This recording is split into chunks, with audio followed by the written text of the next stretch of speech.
Assalamualaikum warahmatullahi wabarakatuh.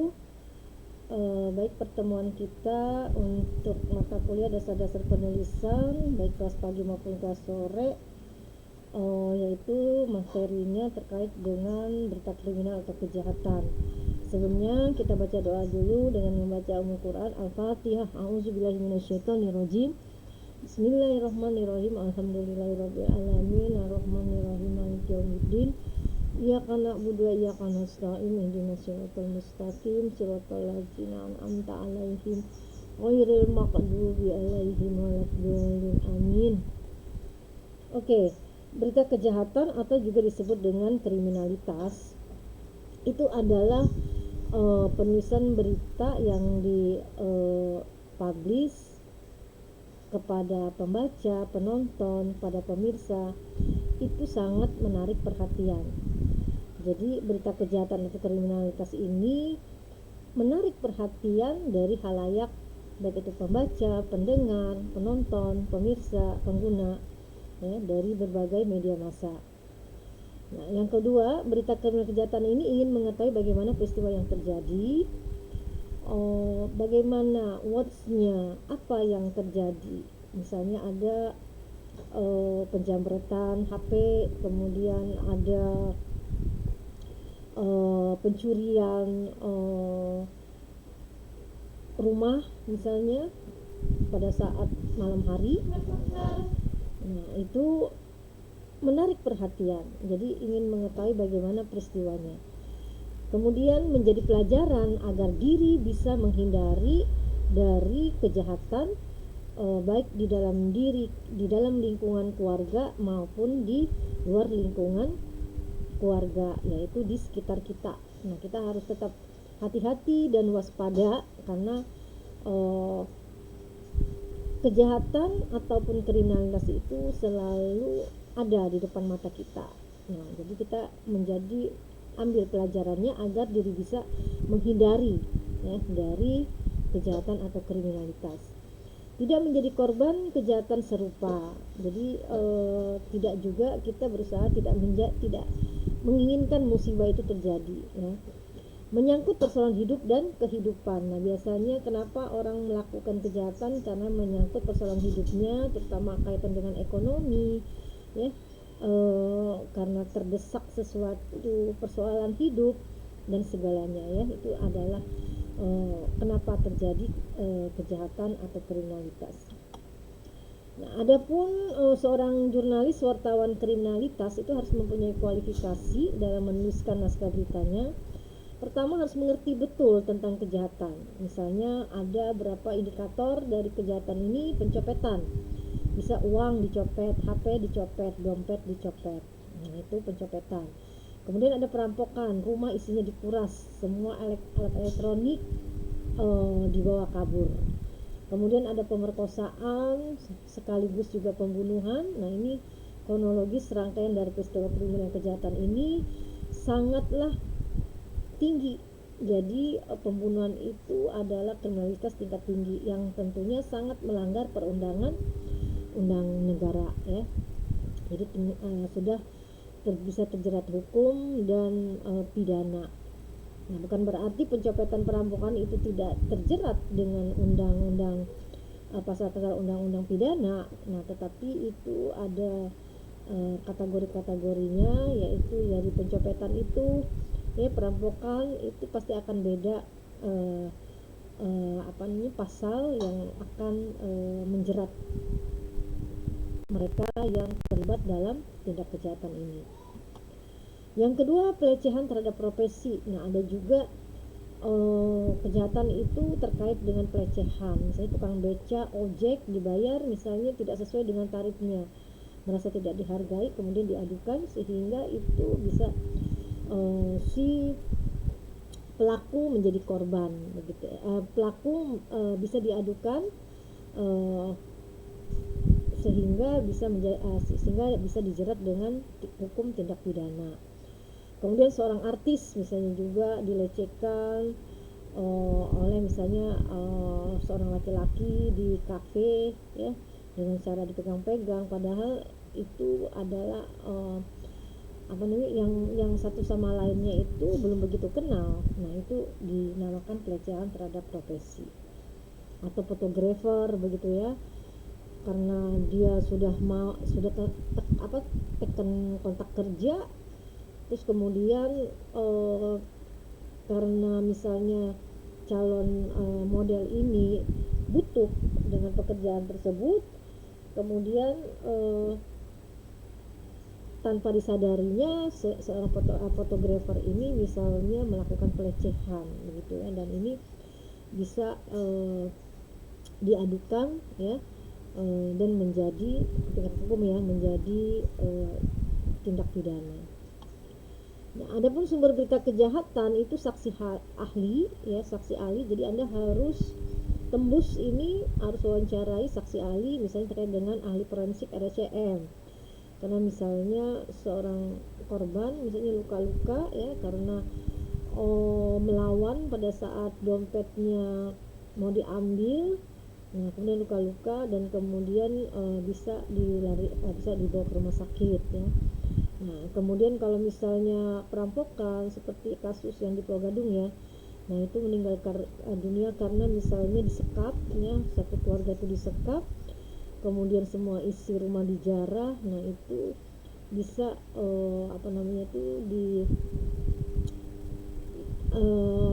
korban itu dilakukan semacam ini ya di rumah sakit ya. Nah itu adalah ahli forensik di otopsi misalnya kalau korban tersebut meninggal dunia. Nah itu adalah ahli forensik yang berkewajiban untuk mengetahui meninggal dunia itu karena disebabkan oleh karena apa misalnya. Nah itu saksi ahlinya forensik. Nah kemudian ada juga korban misalnya meninggal karena tergantung. Nah itu bisa jadi oleh pelaku dibunuh dulu baru digantung. Kemudian ada juga korban misalnya gantung diri karena sesuatu sebab ya. Nah itu juga kriminalitas. Kemudian polisi itu adalah juga sumber berita Anda harus cari tahu dari berita acara pidana dari polisi itu biasanya sudah jelas ya dan apa peristiwanya, pelakunya, korbannya ya, saksi yang melihat kejadian, dan juga lembaga hukum. Dalam hal ini adalah aparat hukum, yaitu hakim dan panitera. Nah, catatan, tidak berharap mendapat keterangan dari pelaku pengecualian kejahatan dalam proses pengadilan. Jadi para wartawan jurnalis ini memegang prinsip praduga tak bersalah. Jadi agar dalam penulisan berita kriminal tadi itu, kalau orang biasa yang melakukan pencurian kemudian pencopetan itu biasanya dengan disebutkan nama inisial ya, karena sekali waktu dia keluar dari sudah bebas dari hukuman, mereka masih bisa diterima di masyarakat, dan ini menyangkut pemulihan nama baik.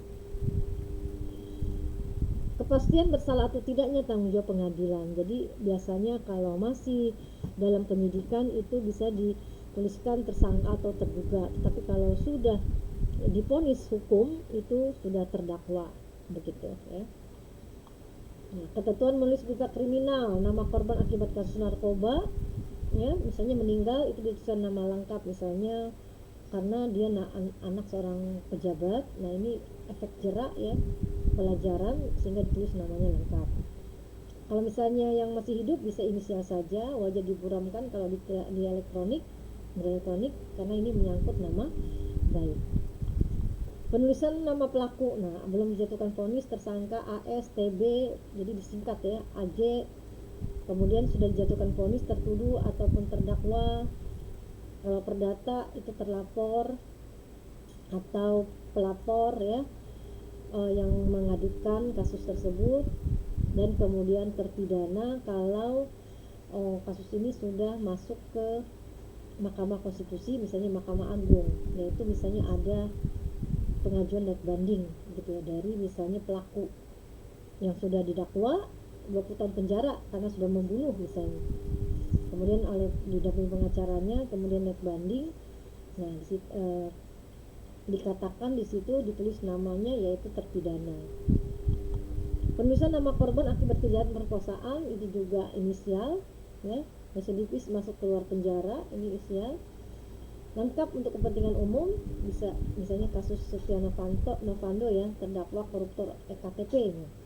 Nah ini penulisan nama korban ya, bisa lengkap karena misalnya karena sudah sudah merugikan masyarakat negara. Biasanya kasus-kasus kayak seperti korupsi itu lengkap ditulisnya, tapi kalau penulisan korban kejahatan perkosaan dari orang masyarakat kebanyakan itu inisial. Nah, Anda bisa mendapatkan sumber berita kejahatan atau kriminalitas ini, yaitu misalnya di tingkat pengadilan ada proses pengadilan di situ, misalnya pengadilan negeri ya, Anda misalnya ke pengadilan Kota Bogor. Nah itu Anda bisa menyaksikan proses dari pengadilan ya. Jadi misalnya hari ini terjadwal misalnya kasus pidana, kemudian ada juga kasus perdata.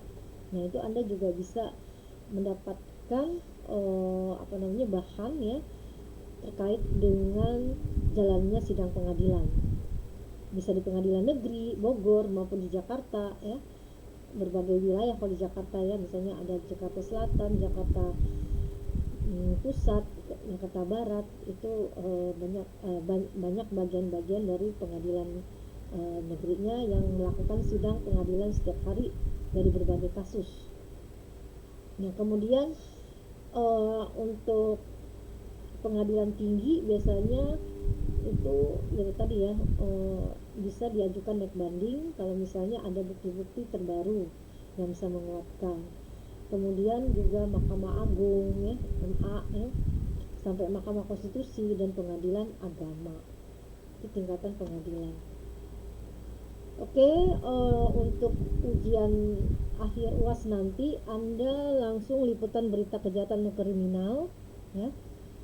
Jadi untuk UAS ujian akhir semester Anda liputan langsung, mencari bahan berita berupa fakta-fakta peristiwa dan fakta pendapat terkait dengan berita kriminal atau kejahatan. Nah, sumber berita yang harus Anda